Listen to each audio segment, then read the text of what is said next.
the biggest source of bad emotions. Top of the morning to you. Today I'm going to talk about a secular book that's actually really good. It's really helpful in just getting along. And we've talked in the past about agreements and making agreements with others and making agreements with yourself. Let this car go by here this morning. I remember one time just asking my daughter, hey, will you clean up the living room and vacuum and tidy up the couches? We got blankets on all the couches and everything. And she said, sure. And then nothing. And then nothing. And then nothing.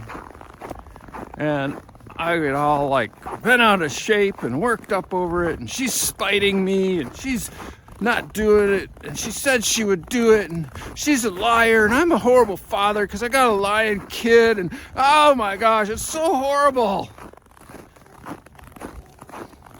And I took it personally. So that's the first piece of advice from this book, is don't take anything personally. If we take that one to heart, that's where so many emotions come from, is something happens and we take it personally. I was talking in a conversation the other day with someone, and they're like, well, yeah, I talked to this person and we were having a good conversation, and then I offered to more questions, and then they realized I was a coach selling stuff and it was expensive stuff. And did you say you were a coach? No. Did you say it was expensive stuff? No.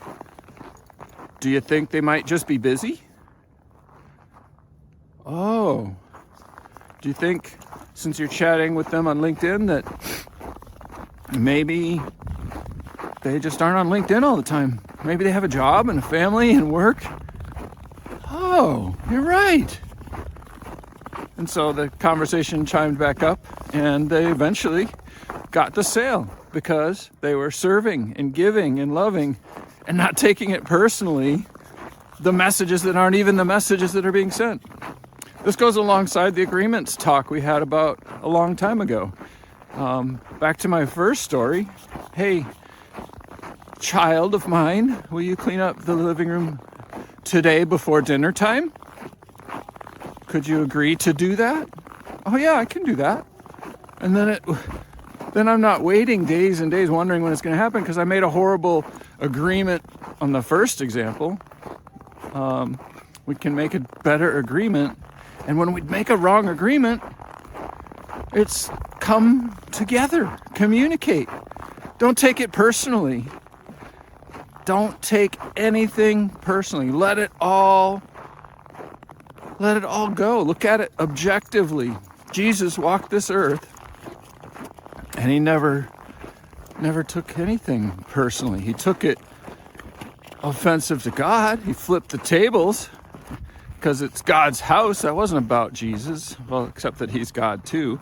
But he just served and served and served. I've said it many times, the scene in The Chosen where all the disciples, it's dark out, all the disciples are in camp cooking and settling and sharing stories around the fire and looking over at this tent that's over across the way, where Jesus has a line of people, and they each come in and they have a moment with Jesus to talk and listen and get healed. And eventually, a couple hours later, Jesus comes over, because it wasn't about him. He wasn't taking anything personally. He wasn't offended that these people were keeping him up late. He wasn't offended that they just kept coming. He wasn't offended that the disciples were off on break and wore out.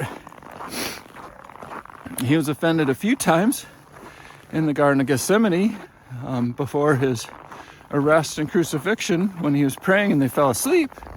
But that wasn't a personal offense. That was a example of how our spirit wants to go the right way, and then it doesn't, because our flesh derails it.